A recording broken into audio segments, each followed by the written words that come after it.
الحمد لله رب العالمين وبه نستعين على أمور الدنيا والدين سيدنا ومولانا محمد وعلى آله وصحبه أجمعين.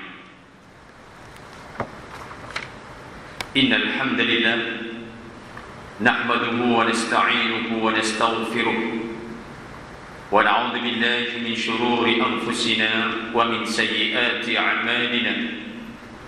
من يهده الله فلا مضل له ومن يضلل فلا هادي له. أشهد أن لا إله إلا الله وأشهد أن محمدا عبده ورسوله. فإن أصدق الحديث كتاب الله وخير الهدي هدي محمد صلى الله عليه وسلم وشر الأمور محدثاتها وكل محدثة بدعة وكل بدعة ضلالة وكل ضلالة في النار. الحديث أو كما قال رسول الله صلى الله عليه وسلم. فضيلة المحترم Tuan Imam yaitu Ustaz Nasir bin Utud, yang kami muliakan Tuan Bilal, para jemaah, para masyayikh, hadirin yang dirahmati Allah Subhanahu wa taala. Tiada kalimat yang paling manis kita ucapkan di malam yang indah ini, tepatnya malam keempat bulan Rabi, bulan Jumadil Awal, melainkan bersyukur kehadiran Allah Subhanahu wa taala. Dengan nikmatnya kita dapat sujud di ruang legar Masjid Al-Mujahidin ini. Kita dibagi kesihatan yang baik oleh Allah Subhanahu wa taala. Tatkala sebagian hamba-hambanya yang berada di hospital pakar, hospital Sungai Buloh, hospital besar, barangkali mereka bermacam ragam masalah yang sedang mereka hadapi, sedangkan kita dibagi ruang yang baik oleh Allah, dapat menggerakkan seluruh badan tubuh ke tempat yang baik ini. Oleh karenanya kita bersyukur kepada Allah Subhanahu wa taala. Lebih daripada itu, pada malam yang indah ini dipanjangkan umur kita oleh Allah Subhanahu wa taala. Tak kira situasi apapun, yang pasti ini adalah nikmat yang besar dan rahmat daripada Allah. Semua maklum bahawa tidak ada kuasa yang boleh mencipta nikmat melainkan Allah. Begitu juga rahmatnya. Setiap saat Allah bagi kenikmatan yang terbaik, dan kita tahu bahawa setiap nikmat wajib kita syukuri. Dan jaminannya adalah jelas. La in syakartum la azidannakum wa la in kafartum inna adzabi lasyadid. Ini syukur yang kita maksudkan adalah menikmati semua apa yang Allah bagi kepada kita. Walaupun kadang-kala nikmat yang Allah bagi kita tidak merasa dan tidak terasa bahawa itu adalah nikmat. Sama ada bagian dalaman, contoh, pada saat ini kita boleh berkedip, pada saat ini kita boleh bernafas, pada saat ini jantung kita bergerak dengan aktifnya. Kita tidak pernah merasa semua itu. Yang pasti, apa yang Allah bagi dalam badan tubuh, sama ada zahir atau batin, yang kita gunakan, semuanya adalah tidak lepas daripada nikmat Allah Subhanahu wa ta'ala. Sekali lagi kita bersyukur kepadanya. Pada malam yang indah ini, kita dapat berjamaah bersama, duduk santai di ruang legar masjid yang indah ini. Kita dapat beristighfar, bermunajat kepadanya. Dan kita tak tahu ibadah yang mana satu yang diterima oleh Allah Subhanahu wa ta'ala.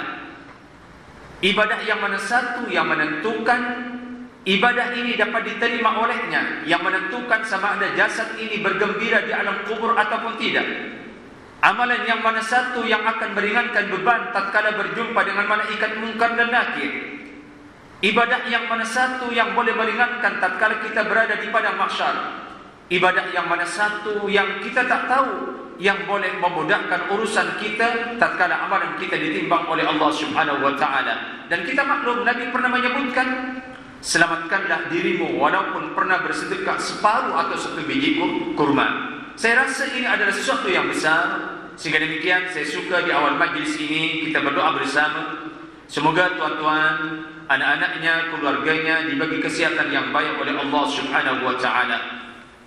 Yang keduanya, semoga tuan-tuan dengan saya dibagi peluang terus oleh Allah untuk bertaubat sebelum badan tubuh ini dibungkus dengan kain kafan. Begitu juga kita hadiahkan sedikit doa daripada kita bersama kepada kedua ibu bapa kita, sama ada yang masih hidup atau yang sudah meninggal dunia. Semoga apabila mereka hidup kita dapat berkhidmat kepadanya. Yang kedua, apabila mereka sudah berada di alam barzakh, dapat menikmati doa yang akan kita doakan sebentar lagi, dan insya-Allah semoga mereka ditempatkan di tempat yang terbaik. Juga kita doakan sahabat-sahabat kita yang kurang sehat, yang banyak masalah melalui kuliah yang indah ini. Al-Fatihah. A'udzu billahi minasyaitonir rajim. Bismillahirrahmanirrahim. Alhamdulillahi rabbil alamin. Ar-Rahmanir Rahim. Maliki yaumiddin. Iyyaka na'budu wa iyyaka nasta'in. Ihdinas siratal mustaqim. Siratal ladzina an'amta 'alaihim ghairil maghdubi 'alaihim waladdallin. Amin.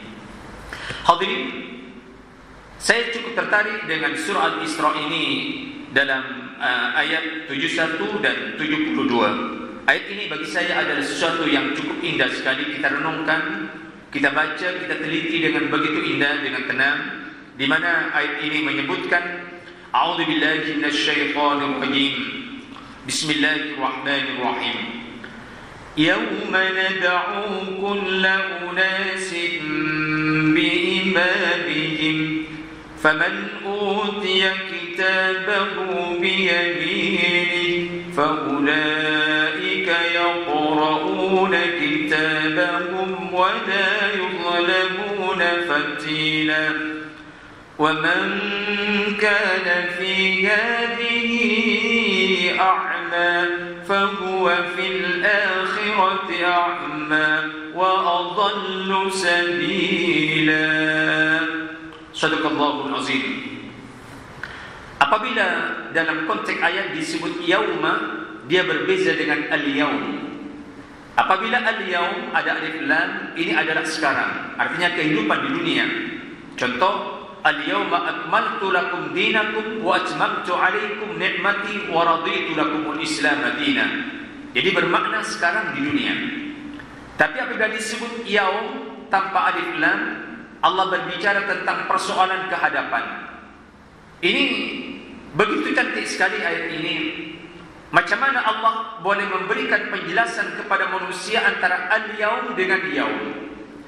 Kalau tuan-tuan teliti, mana-mana dalam Al-Quran yang berkaitan dengan yaum tanpa alif lam, kebanyakan dia berbicara tentang perjalanan manusia di alam akhirat. Contoh ayat ini, yauma nad'u kulla unasin biimamihim, pada hari. Artinya pada hari ini adalah hari di padang mahsyar. Hari tatkala manusia sudah dimatikan oleh Allah Subhanahu wa taala. Sehingga digambarkan dalam hadis yang begitu hebat dalam kitab At-Tadhkirah karangan Imam As-Suyuti rahimahullahu taala, apabila malaikat yang ditugaskan oleh Allah untuk meniup sangkakala, tidakkah disebut thalatha nafakhat? Dia ada 3 kali tiupan yang akan ditiup oleh malaikat Israfil. Apabila terjadi tiupan pertama, seluruh makhluk Allah, sama ada yang berada di atas langit, yang berada di muka bumi, yang berada di lautan, sama ada mereka dari kalangan jin, syaitan, binatang, burung, semua manusia, dia akan merasa gegaran itu. Kemudian fatan syaqqus sama, langit Allah akan pecah. Apabila pecah, turunlah makhluk-makhluk Allah yang berada di atas langit. Khasnya di sini adalah pada malaikat, di mana malaikat ini akan diturunkan oleh Allah bil ghamam, situasi bumi dalam keadaan gelap. Jumlahnya lagi besar, lagi banyak daripada manusia yang berada di muka bumi, dikumpulkan dengan jin dan syaitannya, dengan binatang-binatangnya, dengan burung-burungnya. Kemudian akan pecah langit kedua. Begitu juga akan terbongkar, akan diturunkan oleh Allah barangkali jutaan bilion malaikat, diturunkan ke muka bumi ini. Dan dia lagi banyak daripada makhluk yang telah Allah wujudkan di dunia, sama ada manusia, jin dan binatang-binatang yang lain. Maka itu disebut ghamam. Begitu juga langit ketiga, dia akan dipecahkan oleh Allah. Malaikat-malaikatnya pun juga akan diturunkannya dengan begitu banyak, sebanyak-banyaknya. sampai akhirnya ke langit ketujuh. Tuan-tuan boleh cek dalam konteks ini dalam surah Al-Furqan. Yauma tanshaqqus sama. Kemudian yauma nad'u kulla unasin bi imamihim, akan datang satu hari di mana setiap manusia akan dipanggil mengikut imamnya. Mengikut imamnya. Siapa yang memimpin mereka? Kalau umat Nabi Muhammad sallallahu alaihi wasallam, maka akan dipimpin oleh Rasulullah sallallahu alaihi wasallam. Kalau orang yang menyembah berhala, maka berhala itu juga akan dipanggil oleh Allah Subhanahu wa taala mengikut imam, siapa yang dia sembah dan siapa yang dipimpin. Apabila mereka ikut Nabi Adam, kemudian mereka akan menjadi umat Nabi Adam, akan dipanggil Nabi Adam oleh Allah Subhanahu wa taala. Dalam situasi itu, faman utiya kitabahu biyaminihi, sesiapa yang mendapat amal catatannya dari tangan kanan. Digambarkan dari konteks ini, di antara manusia ataupun masa di mana manusia tak boleh cakap langsung, yaitu inda tatayuris suhuf, tatkala lembaran-lembaran catatan dia sedang terbang. Terbang maknanya, kalau dia kepada Abdullah, dia akan datang kepada Abdullah. Situasi itu manusia tidak boleh bercakap langsung sebelum lembaran-lembaran ini sampai kepada tangan itu. Sesiapa yang menerima daripada tangan kanannya, faman utiya kitabahu biyamini faulaika yaqra'una kitabahum wa la yuzlamuna fatila, mereka akan selamat. Dan ayat semacam ini dia adalah bukan 2-3 ayat. Akan ada manusia yang akan menerima dari tangan kirinya inda tatayuris suhuf. Itulah wala yudlamuna fatila, dan dia akan baca.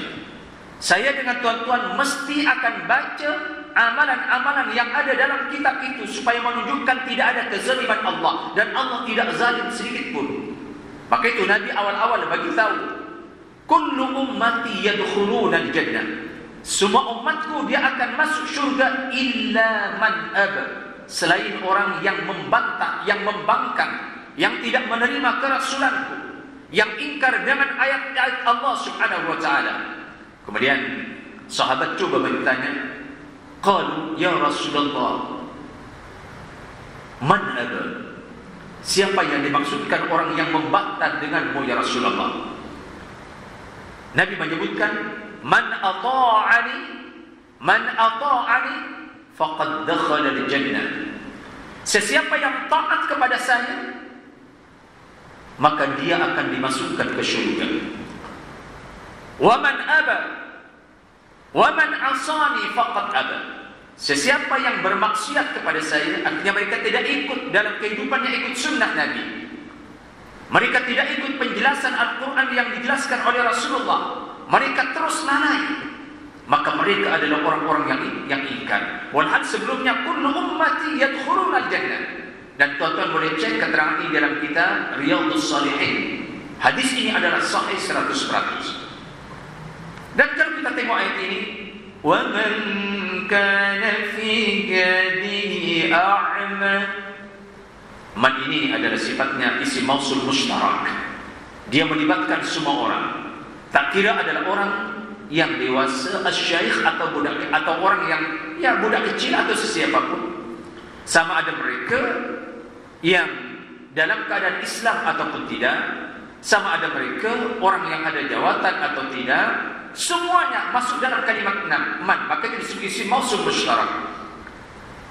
Maka itu bentuknya dia, kalimat ini dia adalah termasuk huruf syarat. Wa man kana fi hadhihi a'ma, sesiapa di dunia ini, hadhihi ini dia adalah isim isyarah, sifatnya dia adalah untuk muannas. Dia sifatnya dia adalah isim isyarah. Hadza kepada lelaki yang dekat, hadhihi adalah untuk perempuan yang dekat, dzalika isim isyarah untuk lelaki yang jauh, tilka adalah isim isyarah untuk perempuan yang jauh. Dia berbeza. Maka itu hadza dan hadi. Ulaika boleh untuk kepada orang ramai, lelaki ataupun perempuan, atau haula. Ayat ini hadi wa man kana fi hadhihi a'ma. Sesiapa di dunia ini, hadhihi merujuk kepada ad-dunya. Ad-dunya sifatnya adalah muannas. Ad-dunya sifatnya muannas. Maka itu Allah menggunakan hadhihi. Sesiapa yang dalam kehidupan di dunia ini dalam keadaan buta. Kalau kita fikir ayat ini, adakah semua manusia buta? Adakah buta yang dimaksudkan mata dia tidak nampak? Sama sekali tidak. Kalimat a'ma di sini tidak berarti orang yang buta matanya. Yang dimaksudkan adalah orang yang tidak menyembah Allah. A'ma. Mana-mana orang tidak menyembah Allah dalam kehidupan di dunianya, membantah perjalanan Al-Quran, membantah kedatangan Rasulullah, tidak percaya dengan ajarannya, dia a'ma, dia adalah orang yang buta. Senang ayat ini. Hadi, Allah tidak menggunakan hada sebab sekarang di dunia, sesiapa waktu mereka dihidupkan di dunia dalam keadaan buta, fahuwa fil akhirati a'ma, maka mereka di akhirat lagi buta. Confirm, na'udzubillah thumma na'udzubillah. Maka itu nikmat yang paling besar adalah menyembah Allah dan tidak mensyirikkannya. Nikmat yang paling besar, Allah hidupkan kita masih nampak mana yang benar, mana yang salah, siapa yang patut diikuti dan siapa yang tak patut diikuti. Walaupun Rasulullah sudah meninggal dunia, wajib taat dengan peninggalan apa yang ditinggalkan oleh Rasulullah sallallahu alaihi wasallam. Itu nilai tauhid, la ilaha illallah. Nikmat yang paling besar, kita masih bertauhid. Dan semua maklum, kalimat yang paling mulia tatkala orang nazak, orang itu dibagi rezeki untuk mengucapkan la ilaha illallah. Maka itu sudah ditalqinkan. Mana-mana ada ibu bapa atau anak yang sudah nazak atau saudara mara, sunnah ditalqinkan supaya mereka ada hadiah la ilaha illallah. Keuntungan yang paling besar sepanjang hidup adalah menuju la ilaha illallah. Saya ulang, semua dalam pandangan hidup, tak kira apapun kita situasinya, mesti menuju kepada la ilaha illallah. Dan ibadah yang baik dan yang paling benar adalah yang ikhlas. Untuk apa ikhlas? Hanya kerana Allah, la ilaha illallah. Jelas ayat ini cukup luar biasa sekali. Sesiapa yang di dunia buta, confirm di akhirat dia lagi buta. Na'udzubillah tsumma na'udzubillah.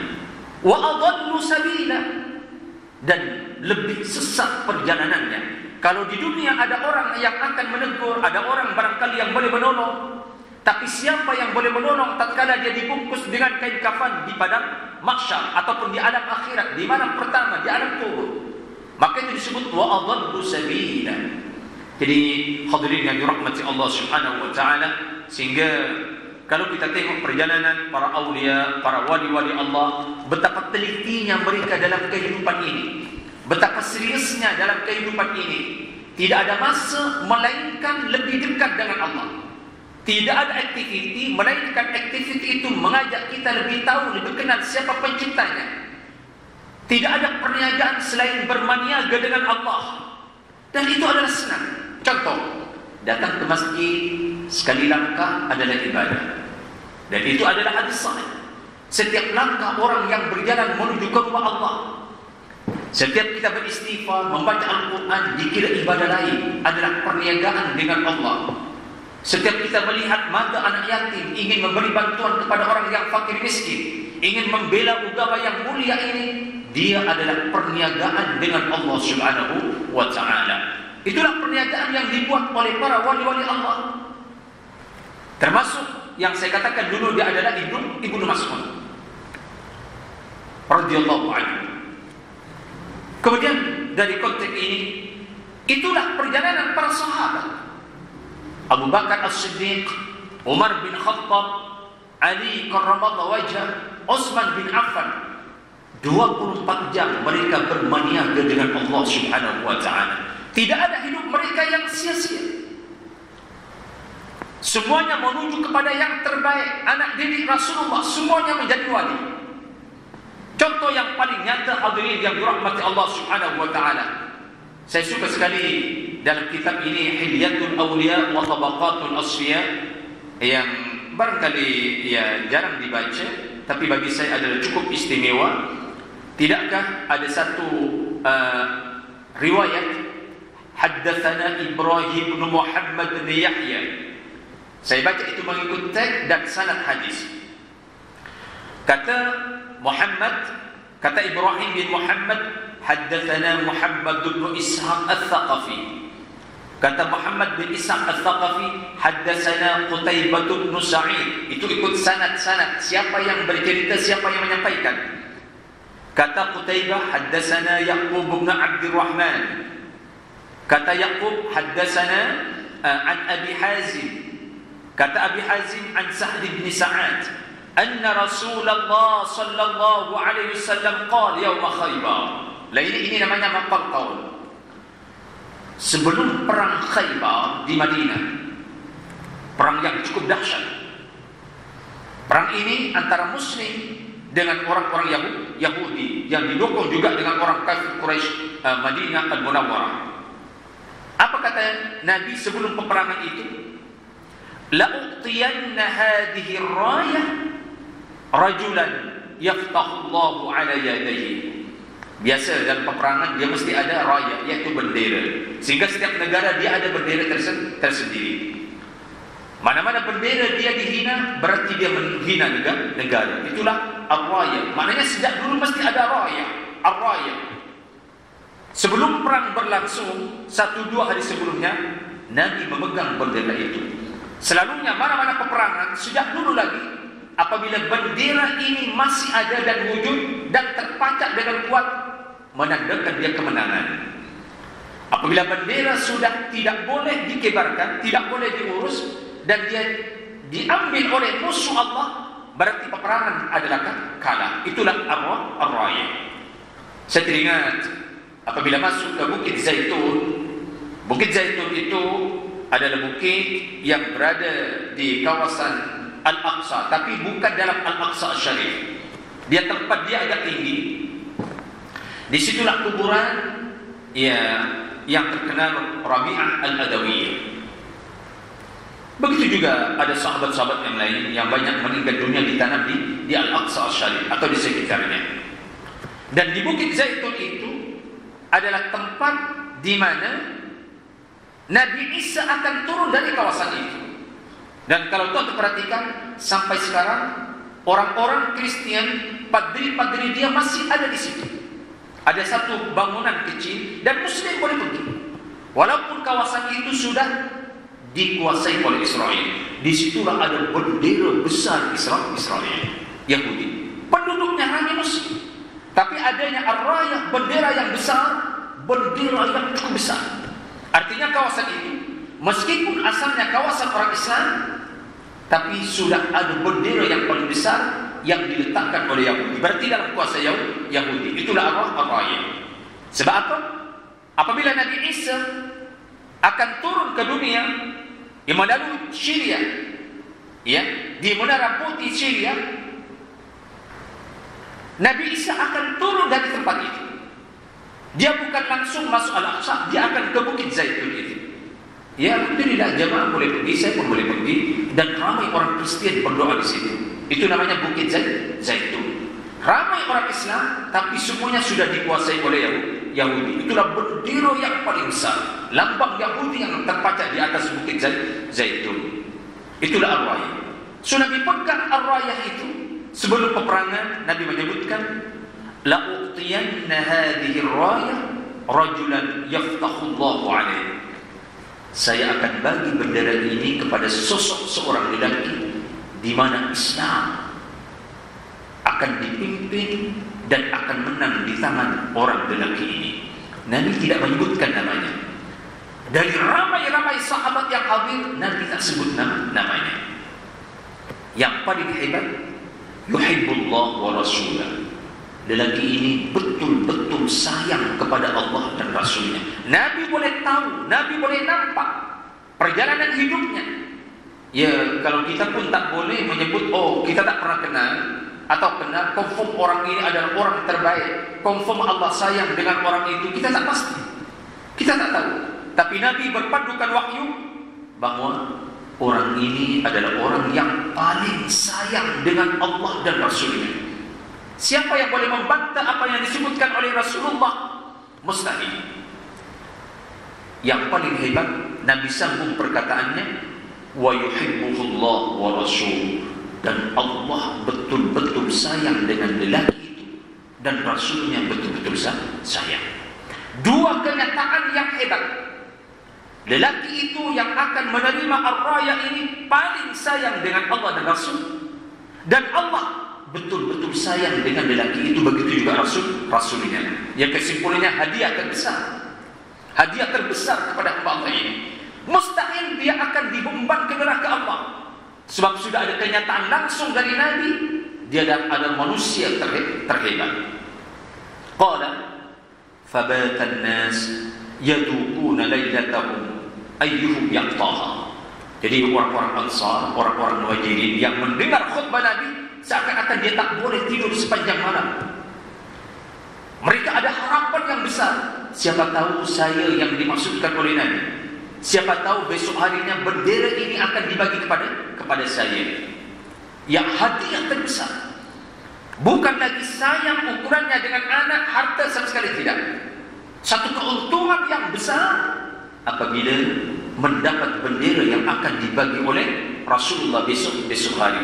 Jadi orang-orang Ansar dan orang Muhajirin itu ya sama-sama mengharap itu. Sebab ini adalah bukan permainan, dan itu ada sesuatu yang pasti. Dapat saja bendera ini, confirm dia adalah ahli syurga.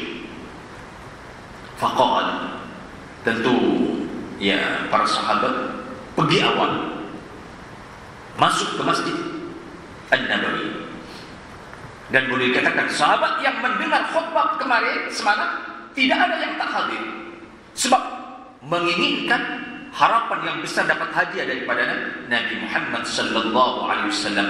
Apabila semua berkumpul dengan khusyuk, dengan penuh harapan yang tinggi, dan Nabi hadir dengan tenangnya, dengan khusyuknya, qala, tiba-tiba keluar daripada mulut baginda Rasul, dan bendera masih di tangan Nabi. Apa yang Nabi sebut? Aina Ali ibn Abi Thalib. Ternyata yang dipanggil adalah yang tidak hadir. Di mana Ali bin Abi Thalib? Kata Rasulullah sallallahu alaihi wasallam. Qala, faqala ya Rasulullah yashtaki Ali. Ya Rasulullah, Ali sedang sakit mata. Tapi sahabat boleh menganggap itu. Sahabat boleh agak. Siapa yang akan menerima bendera yang dijanjikan oleh Rasul yang mulia itu? Apabila Nabi tiba-tiba keluar dari mulut beliau yang suci, Aina Ali ibn Abi Thalib. Yang benar, Ali dalam keadaan sakit mata yang teruk. Qala fa arsalu ilaihi. Tolong panggil sekarang juga. Qala fa atani. Tidak lama kemudian Sayyidina Ali datang dan masuk. Apabila Sayyidina Ali masuk, langsung dia berada di depan Rasulullah sallallahu alaihi wasallam. Apa yang Nabi sebut, apa yang Nabi buat? Apakah langsung bagi kepada Sayyidina Ali bendera itu? Tidak. Fabasaqa Rasulullah sallallahu alaihi wasallam fi 'ainaihi. Datang saja dari Sayyidina Ali di depannya, langsung Nabi meludah tepat ke mata Sayyidina Ali yang sakit. Wa da'a lahu, dan Nabi berdoa dengan doa yang singkat. Fabari'a hatta ta'allam yakum bihi waja'un. Ludah Nabi tepat kepada mata Sayyidina Ali, sembuh serta merta. Seakan-akan kata sahabat, Sayyidina Ali tak sakit mata seteruk itu. Tidak ada bekas langsung, tidak ada tanda-tanda langsung yang menandakan Sayyidina Ali itu sakit mata. Itulah mukjizat Rasulullah sallallahu alaihi wasallam. Air ludah Rasulullah yang mulia. Wa aqtahu raya. Kemudian selepas itu, kemudian Nabi menyerahkan bendera itu kepada Sayyidina Ali. Jadi ini hadirin yang dirahmati Allah Subhanahu wa taala, inilah perjalanan Rasul, dan inilah anak didik Rasulullah sallallahu alaihi wasallam yang namanya Sayyidina Ali, yang disebutkan dalam konteks biasa karramallahu wajhah. Jadi saya katakan dari konteks ini, pernah suatu ketika ya banyak cerita-cerita yang begitu hebat tentang Sayyidina Ali ini.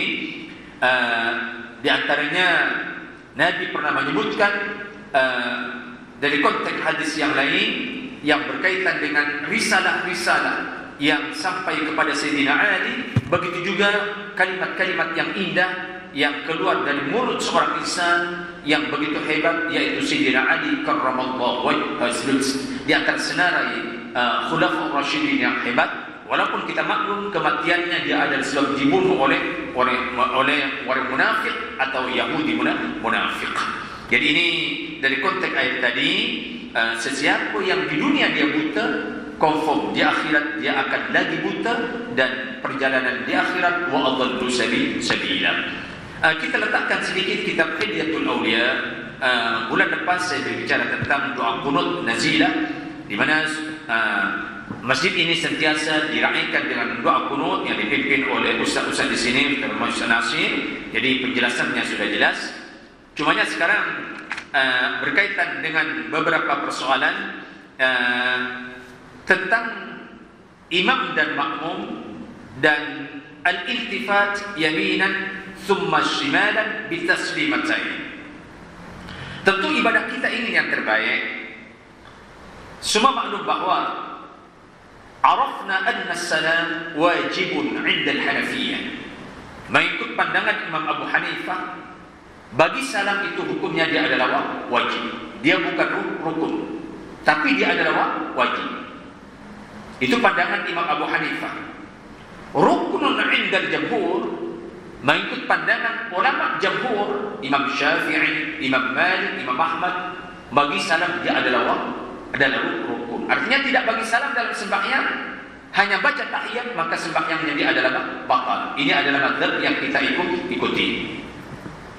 Kemudian, adakah bagi salam saja yang menjadi rukun? Adakah menoleh ke kanan dan ke kiri termasuk rukun? Kebiasaan kita mesti menoleh. Adakah itu termasuk rukun? Ataupun yang rukun adalah mengucapkan salam saja? Kemudian, wa yusannu 'inda al-jami' al-iltifat yaminan wa shimalan hatta yura bayadu khaddihi. Rupanya ini sunnah untuk menoleh ke sebelah kanan dan menoleh ke sebelah kiri. Ini adalah sunnah. Dan batasan menoleh dia mesti ada. Hatta yura bayadu khaddihi, seakan-akan kalau kita ke sebelah kanan, seakan-akan kita nampak pipi kita, seakan-akan. Artinya dia tidak mencukupi Assalamualaikum warahmatullahi, tidak mencukupi.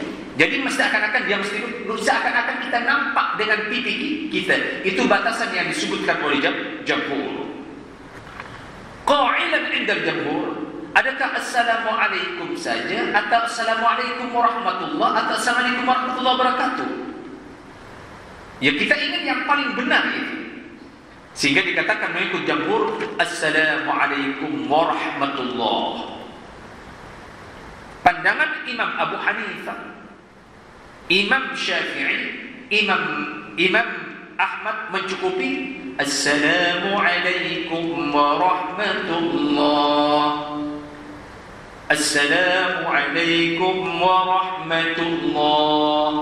Itu pandangan Imam Abu Hanifah, Imam Syafi'i dan Imam Ahmad.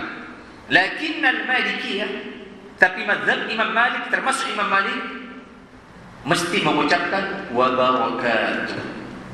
Jadi kalau ada orang Assalamualaikum warahmatullahi wabarakatuh, Assalamualaikum warahmatullahi wabarakatuh, yang menambah wa barakatuh adalah ikut mazhab Imam Malik. Kalau orang menyebutkan Assalamualaikum warahmatullahi saja, tidak sampai wa barakatuh, berarti ikut mazhab Imam Abu Hanifah, Imam Syafi'i dan Imam Ahmad bin Hanbal. Ini penting ini. Kemudian hadirin yang dirahmati Allah Subhanahu wa taala, dari konteks ini, wal awwal huwa al-wajib 'inda al-Malikiyah wasy-Syafi'iyah, wa taslimatani wajibatan 'inda al-Hanafiyyah wal Hanabilah. Pandangan Imam Malik dan Imam Syafi'i yang mencukupi ke sebelah kanan saja. Jadi apabila dia tidak menoleh ke sebelah kiri, dan tidak bagi salam ke sebelah kiri, dia tidak menjadi masalah. Ini pandangan Imam Syafi'i dan Imam Malik. Imam Syafi'i dan Imam Malik. Tapi Imam Abu Hanifah dan Imam Ahmad mewajibkan juga ke sebelah kiri. Saya ulang, Imam Abu Hanifah dan Imam Ahmad mewajibkan juga ke sebelah kiri. Dia tidak menjadi sunat. Sehingga demikian, apabila orang bagi salam ke sebelah kanan kemudian batal, tidak ke sebelah kiri, pandangan Imam Abu Hanifah dan Imam Ahmad adalah batal serta merta. Tapi Imam Syafi'i dan Imam Malik dia tetap tidak batal. Sebab yang wajib hanya ke sebelah kanan. Dasarnya adalah cukup jelas. Begitu hadis yang disebutkan oleh Imam Malik yang mengatakan dia mesti wabarakatuh. Kemudian hadirin yang dirahmati Allah Subhanahu wa taala, adakah mesti imam dulu atau bersamaan? Adakah mesti imam dulu kalau ikut imam atau bersamaan dengan imam? Allahu Akbar. Hebat sekali ini pembahasan ini. Atau adakah mesti dikuatkan suara ataupun tidak? Kalau kita ikut imam atau seorang diri, adakah mesti suara itu kita dengar dikuatkan atau tidak? Yusannu dhalika indal Hanafiyah wal Hanabilah. لأن الأولى للإعلام فيجهر بها وقد حصل العلم بالجهل بها فلا يشرع الجهر بغيرها. Tapi kalau pandangan Imam Abu Hanifah dan Imam Ahmad bin Hanbal, sunnat dikuatkan salam yang pertama. Sunnat salam pertama dikuatkan, dan salam yang kedua tidak sunnat dikuatkan. Ataupun salam yang pertama lebih dikuatkan daripada salam yang kedua. Itu pandangan Imam Abu Hanifah dan Imam Ahmad bin Hanbal. Dan pandangan Imam Malik dia agak berbeza. Yusannul jahru bi taslimati tahlil faqad duna taslimati rad. Bal yundabu sirfiya. Imam Malik mengatakan yang sunnah salam ke sebelah kanan, Assalamualaikum warahmatullah, dia dikuatkan.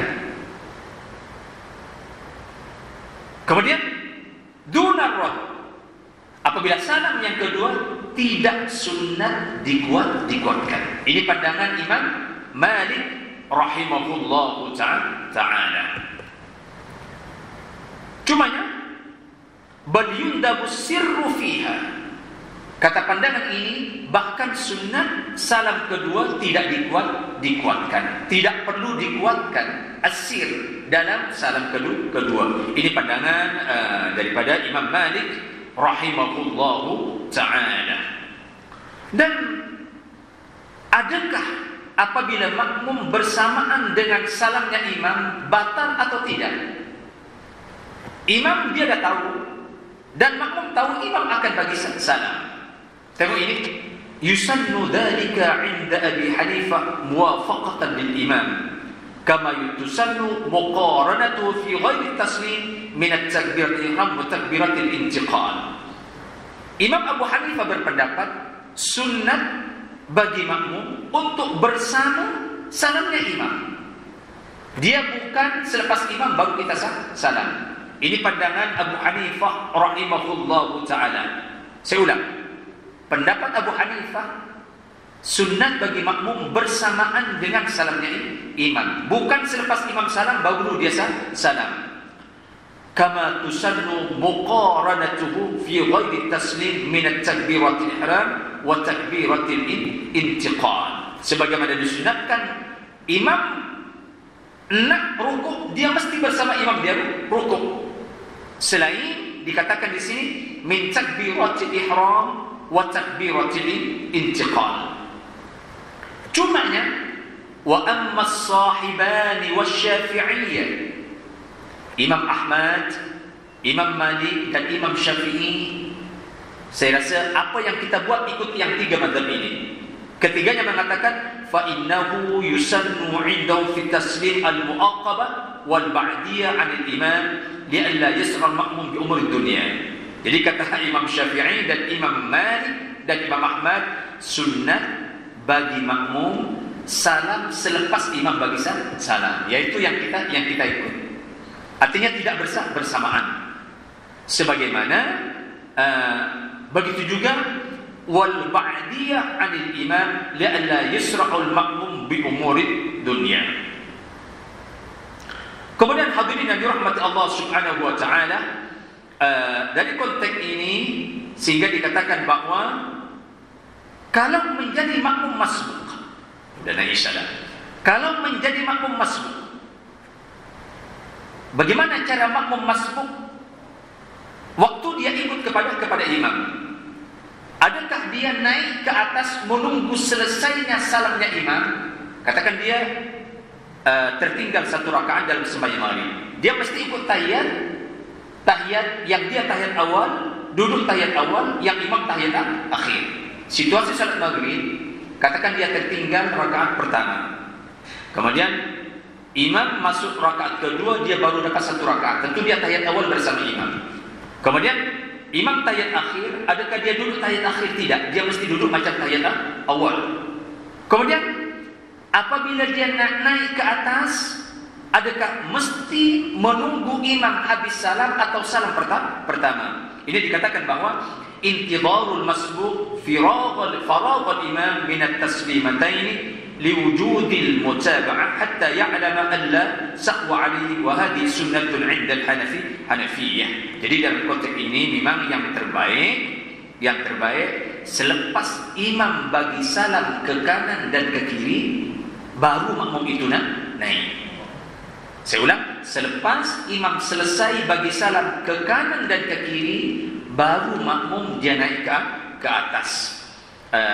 Bahkan pendapat ini juga Imam Syafi'i dalam konteks ini pun lebih mendatangkan adab yang macam itu. Walaupun seandainya makmum lepas imam Assalamualaikum warahmatullah sebelah kanan, kemudian dia makmum langsung naik ke atas, itu pun dia tidak membatalkan sembahyang dan dia sudah boleh naik ke atas. Tapi dari konteks ini Imam Abu Hanifah dia agak syadid. Dia hanya boleh menyambung sembahyangnya 1 rakaat apabila imam lepas bagi salam ke sebelah kiri. Hadirin yang dirahmati Allah Subhanahu wa taala, ya ada satu ungkapan yang barangkali saya terlepas atau saya silap. Adakah kedudukan mata waktu berdiri dan waktu rukuk dan waktu i'tidal dan waktu duduk antara dua sujud, adakah sama konteks wajah kita? Di sini dikatakan bahwa yang terbaik nazrul musalli ila mawdi'i sujud qa'iman. Tatkala kita berdiri, sunnah satu mata ini tidak dipejamkan. Sunnah tidak memejamkan mata. Dan yang terbaik posisi mata sujudihi 'inda qa'iman. Dia melihat ke tempat sujud. Dia tidak melihat ke depan, tidak melihat ke bawah, tapi ke tempat sujud tatkala kita berdiri. Wa ila dhahiri qadamayhi waqi'an. Tatkala kita rukuk, bukan melihat ke sebelah kiri, tapi lurus dengan kaki kita, melihat kaki qadaman qadamai. Ini ada kedua buku lali. Wa ila arnaba fi sajidan. Tatkala kita sujud, mata sunat melihat seakan-akan nampak hidung. Itu tatkala kita. Jadi posisi dia berbeza. Tatkala berdiri macam ini, tatkala iktidal macam ini, tatkala sujud kedudukannya pun macam ini. Wa ila hujrihi jalisan. Dan tatkala kita duduk antara dua sujud, Rabbighfirli, dia sunat melihat kedua paha ini, bagian ujung-ujungnya, tidak melihat ke tempat sujud. Wa ila mankibaihi musalliman. Dan apabila kita bagi salam, sunat melihat kepada mankibaihi, yaitu kedua bahu kita. Itu memang sunat. Dikatakan tahsilan lil khusyu' fi shalah, mulahizan qawlahu sallallahu alaihi wasallam, u'budullah ka'annaka tarah, fa in lam takun tarahu fa innahu yaraka. Terakhir sebelum ada isyarat itu, apabila terjadi sesuatu di luar jangka tengah sembahyang inda tata'u, Katakan kita ngantuk, sembahyang subuh semalaman ataupun sudah bangun waktu tertentu, kalau ada perasaan ngantuk kemudian kita tetap menguap, maka sunnah imsaku fakbihi 'inda tadahub, langsung dia menahan tatkala kita dalam keadaan ngantuk, bukan ditampakkan tatkala kita tadahub. Hadirin yang dirahmati Allah Subhanahu wa taala, ya inilah sedikit dari kajian Fiqhul Islam wa Adillatuhu dan kitab Hilyatul Awliya dalam perjalanan para wali-wali Allah Subhanahu wa taala. Mohon maaf apabila ada yang kurang ataupun yang silap. InsyaAllah kita akan berjumpa lagi, dan semoga Allah memberkati tuan-tuan. Kita nikmati lauman azan. Wassalamualaikum warahmatullahi wabarakatuh.